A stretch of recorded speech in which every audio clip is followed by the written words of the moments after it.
අයිබෝවන් ඔයගොල්ලන් හැම දෙනාටම අද අපි මේ වීඩියෝෙන් කතා කරන්නේ යට ඇඳුම් ගැන කියවන අමුතුම කතන්දර 7ක් ගැන. ඉතින් වීඩියෝ එක ගොඩක් රසවත් එකක් වෙයි. ඔයගොල්ලන් හැමෝම දිගටම රැඳිලා ඉන්න ඕනේ. යට ඇඳුම් කියන්නේ පොඩි දේවල්. ඒකට ෆැෂන් වලදී ලොකු වටිනාකමක් ලැබෙනවා. පුරුෂයන්ට කොයි හැටි වුණත් කාන්තාවන්ට සිය යට ඇඳුම් මගින් ආකර්ෂණය වැඩි කරගන්න අවස්ථාවක් තියෙනවා. ඉතින් මේ යට ඇඳුම් වර්ග ගණනාවක් තියෙනවා.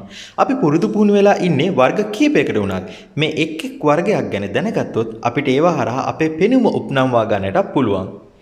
ඉතින් මේ යට ඇඳුම් ගැන කියන කාරණා 7 ගැන අපි දැන් බලමු. අංක 1 කඩදාසි යට ඇඳුම්. 1960-70 කාලේ කඩදාසි වලින් හදාපු යට ඇඳුම් කාන්තාවන් අතර ජනප්‍රිය වුණා. නිතර ගමන් බිමන් වල යෙදෙන කාන්තාවට යට ඇඳුම් සෝදා ගැනීම ගැටලුවක් වුණා. ඒ එක්ක වරක් ඇඳලා විසි කරන්න පුළුවන් මේ යට ඇඳුම් වඩාත් ආකර්ශනීය වුණා. අතීතයේදී යට ඇඳුම් සේදීමට විවිධ ක්‍රමවේද තිබුණා. අද වුණත් පොදු තැන්වලින් රෙදි හොදන උදවිය බොහෝ විට යට ඇඳුම් ඒ එක්ක දාන්නේ නැහැ.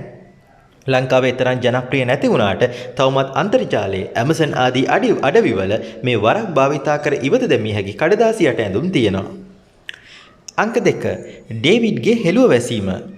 අපේ සීගිරි බිසිතුවම් වල ඉන්න කාන්තාවන්ගෙන් වැඩි දෙනෙක් සිය පුන් පියවරු නිදහසේ විදාගෙන තමයි ඉන්නේ. කලාකෘතියක් විදියට ලස්සන වුණාට දැන් ගැහණු අය එහෙම ඉන්නේ නැහැ. ඒ නිසාම සංස්කෘතිය ගැන කියවන ඇතැම් අවස්ථාවල මේ සීගිරි කාන්තාවන්ට බ්‍රා අඳවන්නද කියන එකත් ඉස්මතු වෙනවා. එකල වික්ටෝරියා රජින මයිකල් අන්ජලෝගේ ඩේවිඩ් පිළිමය බලන්න ගියාම එයාගේ හෙළුව දකේ කියලා ඒ ඩේවිඩ් පිළිමේ ලිංගය ආවරණය කරලා තියෙනවා. ඒ අනුව පිළිමයක් වුණු ඩේවිඩ්වත් යටට ඇඳපු කාලයක් තිබිලා තියෙනවා. අංක 3 පැරණි ෂේප් වෙයර්ස්. 19-20 සියවස්වල ගැහණු ඇඳුමට ඇඟට හිර වූ ඇඟ ඇදබැද තබා ගන්නා තඳ ඇඳුම් ඇතුළත් වුණා. ඒ හරහා කාන්තාවන්ගේ ඉඟ සුග සිහින්ව හැඩ කර පෙන්නුවා. ඒත් මේවා ඇඳගෙන ඉදීම ලේසි වැඩක් වුණේ නැහැ. ඉතින් දැන් නම් මේ ඇඟ හිර වෙන ෂේප් වෙයා වෛද්‍යවරුන් විසින් හොඳයි කියලා රෙකමදාරු කරන්නේ නැහැ. දැනටත් පැරණි චිත්‍රපටිවල පෙන්눔 කරන ආකාරයෙන් එදා ලන්ඩන්, නිව්යෝක් ආදී පුරාණ නගරවල සිටි කාන්තාවන් මේ හිර යට ඇඳුම් වලින් සිරුර සකසා ගත්තා. අංක 4 පැඩඩ් බ්‍රා සහ ස්පෝර්ට් බ්‍රා.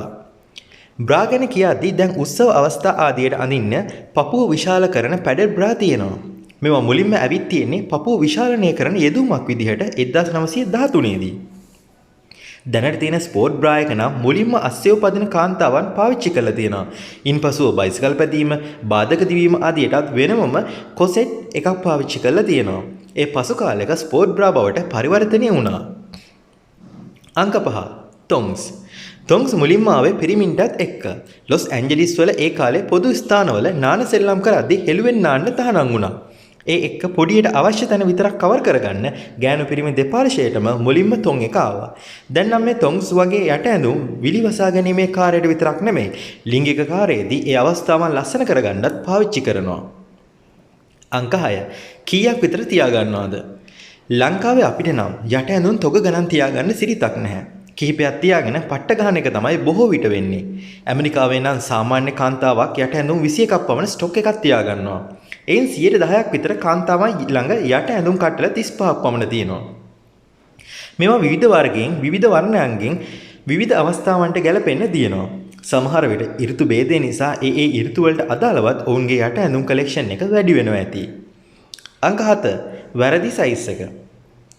බ්‍රා සයිස් ගැන කොපමණ chart තිබුණත් වැඩි හරියක් ගෑනු අය වැරදි සයිස් එකේ බ්‍රා අදින බවක් තමයි වාර්තා වෙන්නේ. ඇමරිකාවේ කරන ලද පරීක්ෂණයකින් වැරදි සයිස් එකේ බ්‍රා අදින අය ප්‍රමාණය 80%ක් තරම් වැඩි වෙන බව සොයාගෙන තියෙනවා.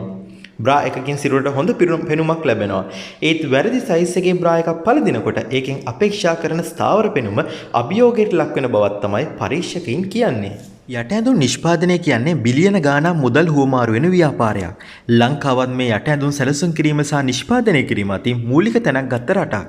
අපේ බන්දුල ඇමතිතුමා ලංකාවේ කාට හරි යට ඇඳුම් හිඟයක් ඇත්නම් එතුමාට දැනුම් දෙන්න කියලා මාධ්‍ය සාකච්ඡාවකදී කිව්වා. ඉතින් යට ඇඳුම් ගැන ඔයාලට කරුණු කීපයක් මේ හරහා දැනගන්න ලැබෙන්නට ඇති කියලා අපි විශ්වාස කරනවා. ඉතින් වීඩියෝ එක හොඳයි නම් අනිවාර්යයෙන්ම ලයික් කරන්න. ඔයගොල්ලන්ගේ අදහසත් අපිට කමෙන්ට් කරන්න අමතක කරන්න එපා. අපිව තවමත් සබ්ස්ක්‍රයිබ් කරලා නැත්නම් අපිව සබ්ස්ක්‍රයිබ් කරගෙන යන්න කියලා අපි ඔයගොල්ලන්ට ආදරෙන් මතක් කරනවා. අපි එහෙනම් ගිහින් එන්න. ස්තුතියි.